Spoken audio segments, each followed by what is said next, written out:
আজকে একটি কুইজ দিব এই আপুকে। আপু যদি সেই কুইজের অ্যান্সারটা দিতে পারে তাহলে তার জন্য রয়েছে 2000 টাকা পুরস্কার। আপু, আপনি কি রেডি?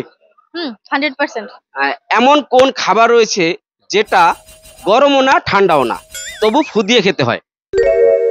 গরমও না ঠান্ডাও না, কিন্তু ফু দিয়ে খেতে হয়। হ্যাঁ, আপনার জন্য টাইম 10 সেকেন্ড। 10 সেকেন্ড আমি গুনবো, হ্যাঁ, গুনেন। পারবেন? ইনশাল্লাহ। 10, 9, 8, 7, 6। বাদাম।